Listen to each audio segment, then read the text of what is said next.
are going to discuss about the normality, test of normality. Uh, Normality is generally done to find out whether your data set is normally distributed. This is mainly to perform a sort of, say, parametric test. In order to undergo the parametric test, it is mandatory to have your data set which is normally distributed. So we are going with the test of normality. There are different methods in that. So here we are going to study the step by step of one method so that we can do it. There are visualization technique to find out whether your data set is normally distributed. So for that you can choose analyze, descriptive, then you can choose a plot called as QQ plot. So under QQ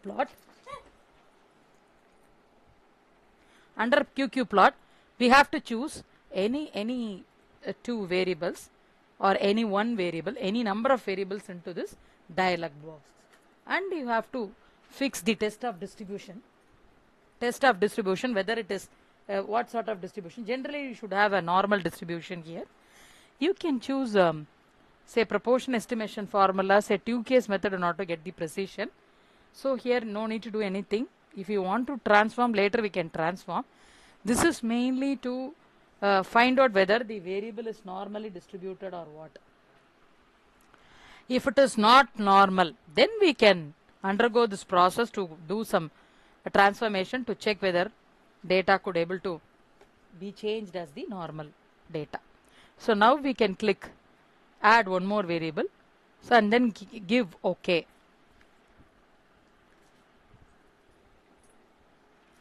So this is the output that we could able to see.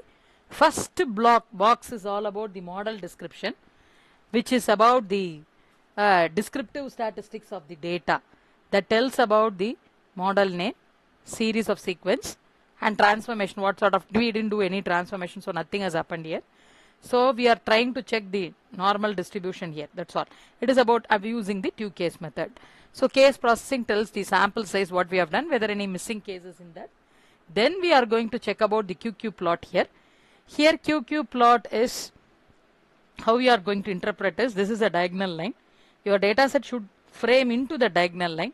Here only one is framing, others are slightly closer, but not much. Two data seems to be very closer to the diagonal line. So this is the interpretation on QQ plot, and this tail is generally the loosely packed tail, that is the light tail. So because the data points are not very closer, it is scattered.